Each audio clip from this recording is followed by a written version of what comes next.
नमस्कार श्रोतेहो, आज आपण जगभरात प्रसिद्ध असलेल्या रिच डॅड पुअर डॅड या पुस्तकाबद्दल जाणून घेणार आहोत. हे पुस्तक रॉबर्ट कियोसाकी यांनी लिहिले आहे. या पुस्तकामध्ये लेखकाने आपल्या आयुष्यातील दोन व्यक्तींच्या विचारांची तुलना केली आहे. एक म्हणजे त्यांचे स्वतःचे वडील, ज्यांना त्यांनी पुअर डॅड असे म्हटले आहे, आणि दुसरे म्हणजे त्यांच्या मित्राचे वडील, ज्यांना त्यांनी रिच डॅड असे म्हटले आहे.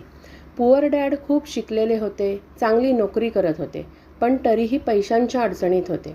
तर रिच डॅड जास्त शिकलेले नसतानाही पैशांचे योग्य नियोजन करून श्रीमंत झाले. रिच डॅड पुअर डॅड या पुस्तकामध्ये एक खूप मोठा धडा दिला आहे. गरीब लोक पैसे मिळाले की खर्च करतात, पण श्रीमंत लोक पैसे गुंतवतात. ते फक्त नोकरीवर अवलंबून राहत नाहीत, तर ॲसेट्स तयार करतात.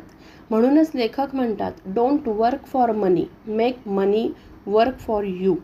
लेखक सांगतात की शाळेत आपल्याला नोकरी कशी करायची हे शिकवले जाते, पण पैसा कसा वाढवायचा, गुंतवणूक कशी करायची आणि आर्थिक स्वातंत्र्य कसे मिळवायचे हे शिकवले जात नाही. या पुस्तकातून आपल्याला काही महत्त्वाच्या गोष्टी शिकायला मिळतात. पैसे वाचवण्यापेक्षा त्याची योग्य गुंतवणूक करा. फक्त पगारावर अवलंबून राहू नका. नवीन कौशल्य शिका. ॲसेट्स आणि लायबिलिटीज यामधला फरक समजून घ्या. आर्थिक ज्ञान खूप महत्त्वाचे आहे. मला या पुस्तकातली एक गोष्ट खूप आवडली, ती म्हणजे श्रीमंत लोक पैसे कमवण्यासाठी वेगळा विचार करतात. ते फक्त मेहनत करत नाहीत, तर पैसे वाढवण्याचे मार्ग शोधतात.